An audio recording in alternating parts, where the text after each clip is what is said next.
Tarot FAQ. How does tarot work? Tarot works by tapping into the energies surrounding you, the person asking the question or the current. Each card in the deck is like a string on a guitar, tuned to a specific frequency or pitch. These frequencies represent different emotions, situations, or energies. When a card is drawn, it reflects the energetic frequency that matches your current circumstances or question. Each card has its own theme or energy, and it's up to the current to figure out how that applies to their life. For example, if a card representing decision-making is pulled, it's up to you to determine what decision in your life needs to be addressed. As a reader, I can pull additional cards to help clarify the situation, but ultimately, tarot is about helping you reflect on your own life. Tarot is a snapshot of the energy surrounding you at the moment of the reading. The cards reflect the path you're on based on your current thoughts, feelings, and actions. However, energy can shift. If you or someone involved changes their mind, takes a new course of action, or there is a worldwide event, the energy shifts, and the reading may no longer apply. I sometimes refer to these readings as dead, meaning the original energy no longer matches your life, because the timeline has changed. This is why tarot isn't about predicting a fixed future, it shows where the energy is flowing at the moment. If someone alters their path, the energy changes, and so does the relevance of the reading. When doing a reading, you're tapping into energy, and sometimes that energy can manifest in unexpected ways.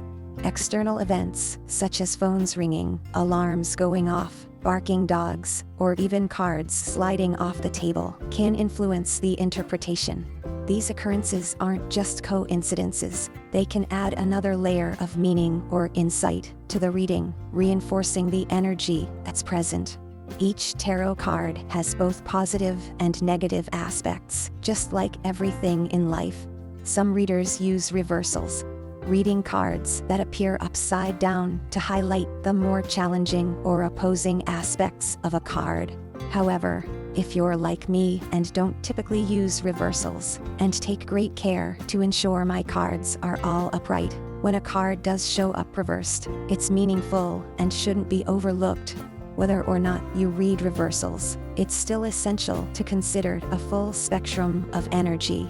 Both the positive and negative aspects of each card are important in understanding the complete message, regardless if the card is upright or reversed. Tarot decks also come with guidebooks that can be invaluable. These guidebooks often explain the artist's intent and offer a unique interpretation of the cards. When I'm drawn to a specific deck's guidebook, it sometimes provides the exact word or phrase that ties the entire reading together.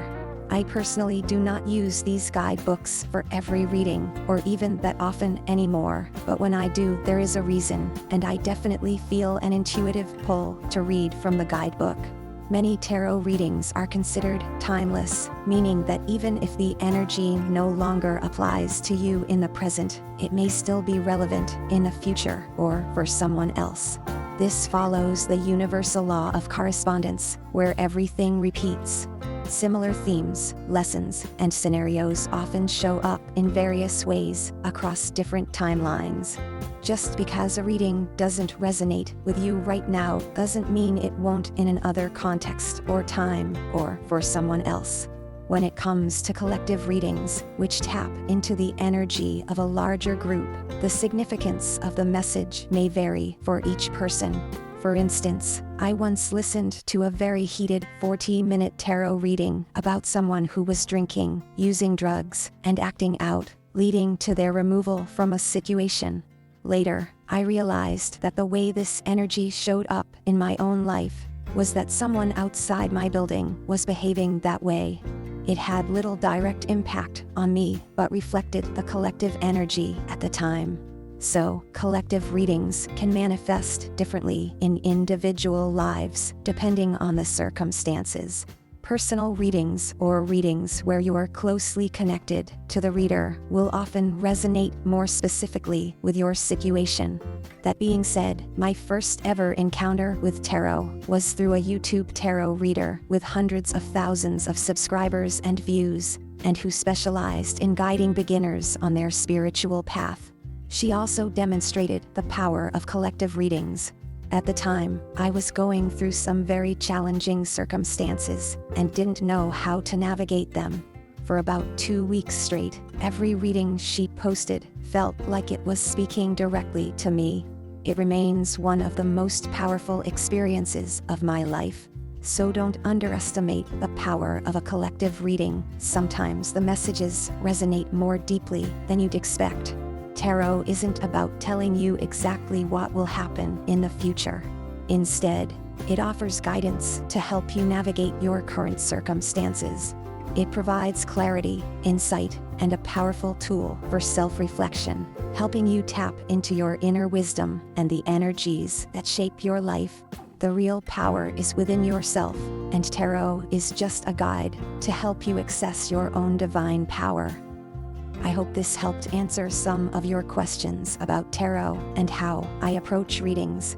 Remember, tarot is all about guidance, insight, and connecting with the energies around you. If you have any specific questions you'd like me to answer, feel free to leave them in the comments, and I'll do my best to answer them.